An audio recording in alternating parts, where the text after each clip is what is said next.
A watch, a simple machine built to tell time. Yet today, some people spend more on one watch than they do on a luxury car. Some wait for years, just for the chance to buy one. Not because the watch is rare, not because it tells better time, but because of one name: Rolex. Every year, millions of people dream of owning one. So how did a small company, started by a 24-year-old entrepreneur, become one of the world's most powerful luxury brands? This is the story of Rolex. London. The year is 1905. Pocket watches ruled the world. Almost every gentleman carried one. A wristwatch was considered little more than a piece of jewelry. Too small, too fragile, too unreliable. Most people believed they would never replace pocket watches. But one 24-year-old entrepreneur saw the future differently.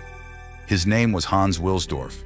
He believed that one day, people wouldn't reach into their pockets to check the time. They would simply look at their wrist. It sounded impossible, but that single belief would become the foundation of one of the greatest luxury brands the world has ever known. But there was one problem. People simply didn't trust wristwatches. Hans Wilsdorf knew that advertisements wouldn't change people's minds.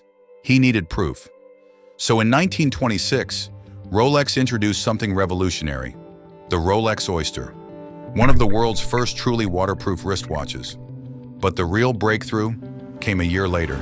In 1927, British swimmer Mercedes Gleitze attempted to swim across the English Channel. Around her neck hung a Rolex Oyster. Hour after hour, through freezing water, the watch kept ticking. When she reached the shore, the watch still worked perfectly. Newspapers couldn't stop talking about it. And suddenly, people didn't just see a watch. They saw something far more valuable: trust. Trust was only the beginning.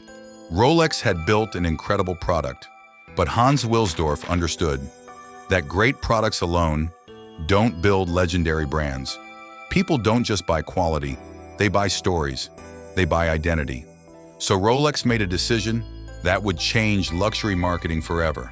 Instead of telling people their watches were the best, they showed them who wore them: explorers, champions, world leaders, artists, entrepreneurs, people who had already achieved greatness.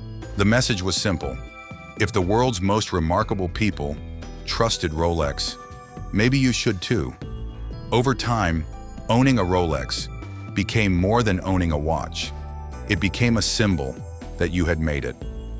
Today, Rolex produces more than 1 million watches every year. Yet, walking into a Rolex boutique doesn't guarantee you'll walk out with one. For many of its most desirable models, the waiting list can stretch for months, even years. To many people, that makes no sense. Why wouldn't Rolex simply make more watches and sell more? Because Rolex isn't trying to sell as many watches as possible. It's trying to protect what the brand means. Scarcity creates desire. Consistency builds trust and creates value. More than a century after Hans Wilsdorf founded the company, Rolex is no longer just measuring time. It's measuring ambition, achievement, success. And perhaps that's why people don't buy a Rolex to know what time it is. They buy it to remember the moment their time finally came. If you enjoyed this story, don't forget to like, share, and subscribe to FinTales for more fascinating stories.